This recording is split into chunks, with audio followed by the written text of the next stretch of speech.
Hey guys, this is a very quick video running through the Monocots versus Dicots worksheet. And just so you know, this video is not a replacement for reading this front page. You need to read this front page in order to fully understand Monocots and Dicots. So do not cut any corners with this.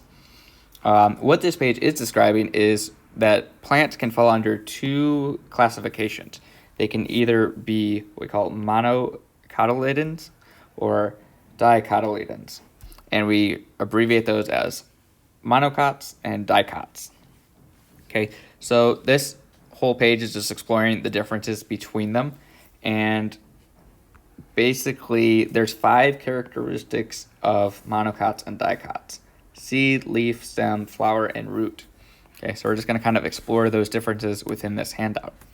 What we are going to do today and in this video is just go through the example for one of them. There are 2 pages here. So in the first page that you're working on, it says write a brief description below each illustration that describes the characteristic that makes it a monocot or a dicot. You will have to read the first page to find these answers. Yes. So, and then at the bottom of the page, we just see all of the terms here. So we're just going to go run one by one, basically saying how these are different from in monocots versus how they're different in dicots. So we'll start with the cotyledon. And so we just go towards our front page. And these terms are all bolded for you. So if you look, you can see cotyledon right there. Endosperm, the next one is right there. And so on. You can do this for all of them, really. So they shouldn't be too hard to find. So the first one, cotyledons.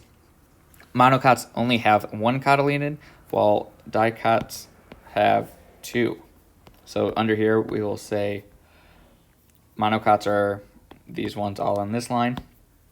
So we'll say have only one of A. We'll just abbreviate it. Here we'll say dicots have 2 of A, right? And we also want to color in these sections. So cotyledon we'll just make orange for this purpose, and we'll just color that in here. It doesn't have to be orange, it could be whatever color you want, but just using this as an example. All right. So then B, you would go look up here, say, oh, okay, this is the difference between monocots and dicots, and maybe if you bullet point it too, we can kind of keep it organized. But yeah, that's the basic idea, just labeling and coloring in the different structures, defining the differences between the two. And so that's pretty much it for that page. It's pretty straightforward. And this one also, we're just going to look at 9 different flowers and study them and decide or identify whether each wildflower is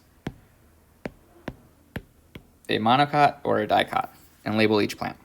So definitely do this page first. That'll help you out with this one in terms of the flowers, types of petals that are growing, and then you also have to indicate why you labeled each plant as you did. Okay, so this one you're going to do on your own. Just make sure you have a good reason for each of them, and then the to go further page, don't do. We're not worried about that. All right, so that's pretty much it for this one, and I will talk to you guys later.